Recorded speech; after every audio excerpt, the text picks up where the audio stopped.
پاکستان کے اڑان بھرنے کے دعووں کی قلعی کھل گئی۔ ملک کا تجارتی خسارہ انتہائی تشویشناک، 35% اضافے سے 19 ارب ڈالر سے تجاوز کر گیا۔ تفصیلات کے مطابق پاکستان کے تجارتی توازن سے متعلق تشویشناک اعداد و شمار سامنے آئے ہیں۔ پاکستان نے 6 ماہ میں دیگر ممالک سے 34.5 ارب ڈالر کا سامان خریدا، جبکہ اس دوران صرف 15 ارب ڈالر کی پاکستانی مصنوعات باہر فروخت کی گئیں۔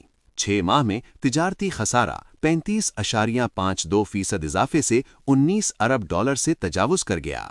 رپورٹ کے مطابق جولائی تا دسمبر 4 ارب 63 کروڑ ڈالر کی صرف خوراک امپورٹ کی گئی۔ پچھلے سال کے مقابلے کھانے پینے کی اشیاء کی درآمدات میں 21.71% اضافہ ریکارڈ کیا گیا۔ چینی، دودھ، مکھن، کریم، خشک میوے، چائے، مسالے، سویا، پام آئل شامل ہے۔ پاکستانی 6 ماہ میں تقریباً 90 ارب روپے کی درآمدی چائے پی گئے۔ زیر جائزہ عرصے کے دوران لگ بھگ 1 ارب ڈالر کے اسمارٹ موبائل فون امپورٹ کیے گئے۔ درآمدی اسمارٹ فونز کی مقامی کرنسی میں مالیت 271 ارب روپے ہے۔ صرف دسمبر میں 16 کروڑ ڈالر یعنی 45 ارب روپے کے فون امپورٹ ہوئے۔ 35 کروڑ ڈالر یعنی 100 ارب روپے کا موبائل سے متعلق سامان بھی درآمد کیے گئے۔ دستاویز کے مطابق ٹیکسٹائل سمیت مشینری کی درآمد 16% اضافے سے 5 ارب ڈالر ریکارڈ کیا گیا۔ امپورٹڈ گاڑیوں سمیت تقریباً 2 ارب ڈالر کا ٹرانسپورٹ کا سامان بھی درآمد ہوا۔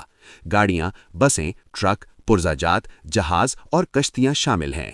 60 کروڑ ڈالر سے زائد مالیت کی ربر مصنوعات، ٹائر، لکڑی اور پیپر بورڈ درآمد کیا گیا۔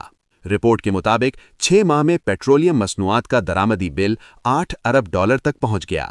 کھاد، کیڑے مار ادویات، کیمیکل سمیت 5.37 ارب ڈالر کا زرعی سامان درآمد کیا گیا۔